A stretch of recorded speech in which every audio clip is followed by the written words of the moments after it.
Peace and sovereignty, Western terms that mean nothing in the Middle East. Because Western concepts do not apply here.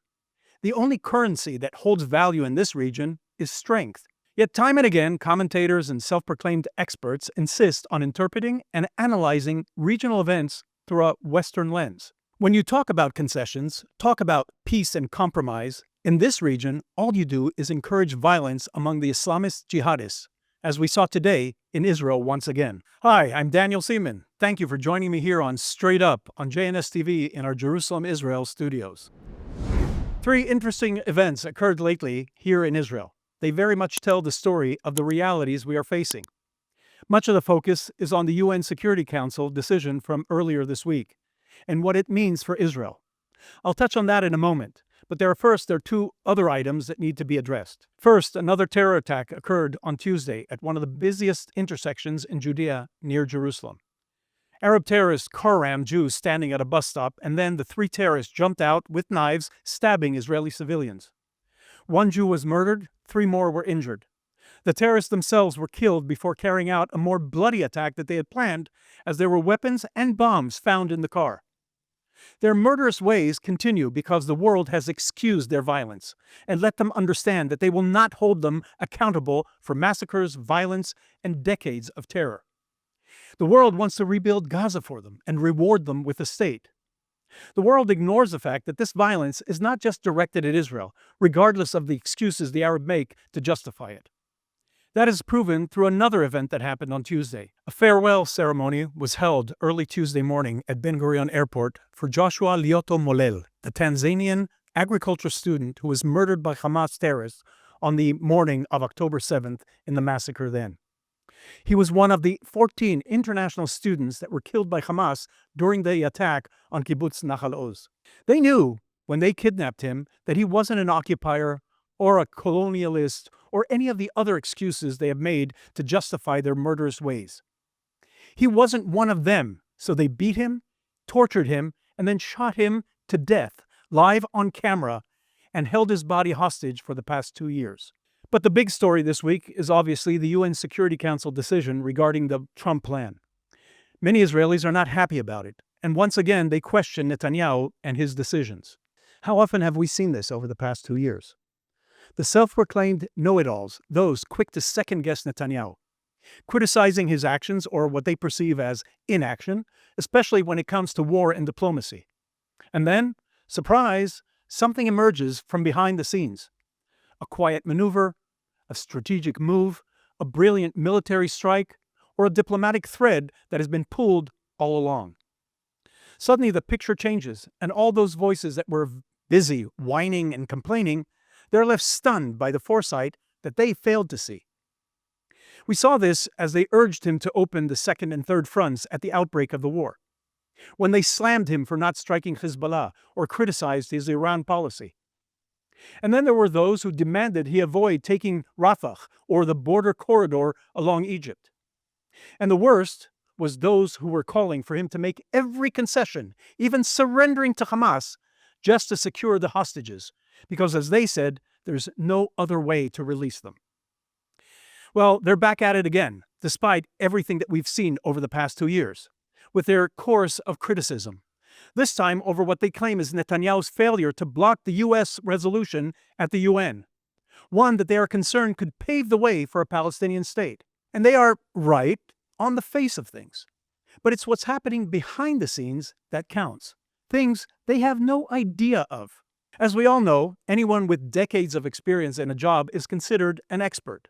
We've seen it in our own lives, in our jobs, in academia. So as for Netanyahu, he's been doing this job for nearly 40 years, over 20 of them as prime minister. At this point, one becomes a master, not just an expert. He's spent those years weaving relationships, building trust, aligning interests. He knows what each leader needs, what each country wants. He finds the overlap, the convergence, the compromise.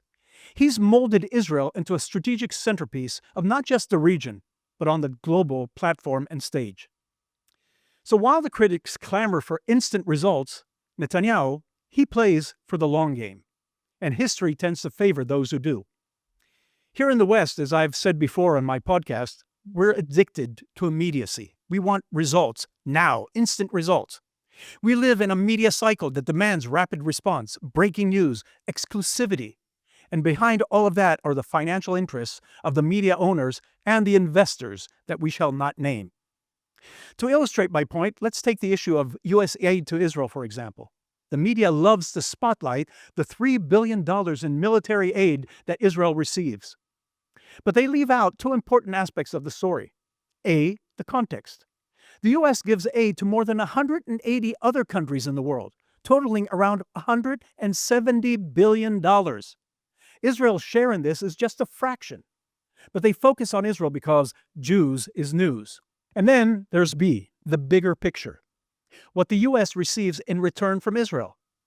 All the aid that we receive is spent back in the U.S. market, assisting the American economy. And then the U.S. gains nearly $100 billion from Israel through Israeli innovations, upgrades, and developments in the very weapons and technologies that it sells us. Stressing these two aspects add depth and understanding of the broader picture, and not just shallow phrases that are used to defame Israel. So you don't measure events or leadership by the noise of the moment. You measure it by the outcomes over time. Meanwhile, Netanyahu is doing more than just running our country. He's safeguarding our future, navigating shifting alliances, conflicting interests, and adversaries who are just as strategic in pursuing their own goals. With the Abraham Accords reshaping the region, we're seeing a new kind of diplomacy emerge. Not peace for the sake of peace, but interest, strategic, economic, and geopolitical. Which brings me to the most critical piece of this proposal, accountability. And I've said this before. We have to make sure that the most important part of the Trump proposal is fulfilled, that the Arab side actually fulfills its obligations for once and for all. Because let's be honest, in every single agreement in the past, the Arab side never upheld its end. Not in Oslo, not in Lebanon, not in Sinai, never in Gaza, and absolutely not when it comes to the Palestinian Authority. Here as well, Hamas hasn't held up its end of the agreement. The Arab guarantors, they're not stepping up like they were supposed to. So in the sense, this is nothing new. But here, there's a twist. This time, all of this works in Israel's favor. Clause 7 of the proposal, the one that is stirring the most concern among senior Israeli officials and the media here, doesn't establish a Palestinian state outright. The conditions in the proposal for a Palestinian state are so stringent, so transformative, that they essentially require the Palestinians to stop being, well, Palestinians. They have to overhaul their education system, end incitement, stop funding terror. In short, abandon the very identity that has defined them for decades. So while the headlines scream statehood, the fine print tells a very different story. And once again, Netanyahu, he's playing the long game. These same critics ignore the fact that just 2 months ago, the UN General Assembly was pushing the New York Declaration, the outcome document of an international conference supported by 157 member states of the United Nations that was to push for time-bound and irreversible steps as rapidly as possible for the realization of an independent, sovereign, economically viable, democratic state of Palestine. No one is talking about that anymore. It has been neutered. An Israeli Facebook influencer friend of mine, Dor Bar, raised an interesting point.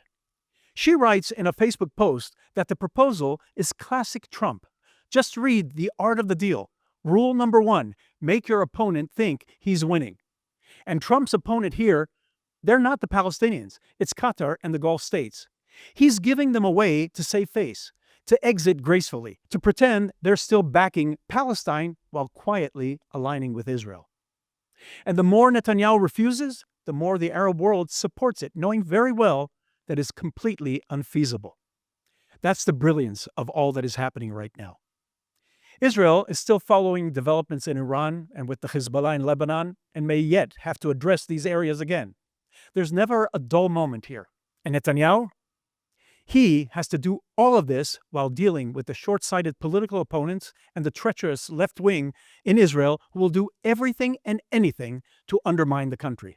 So, we can expect the critics to rage and the headlines to scream. And while they're doing their thing, a grand master of Middle East chess is doing his thing, using the ancient rules of the game. Netanyahu is not just playing along. Netanyahu, he is shaping the board.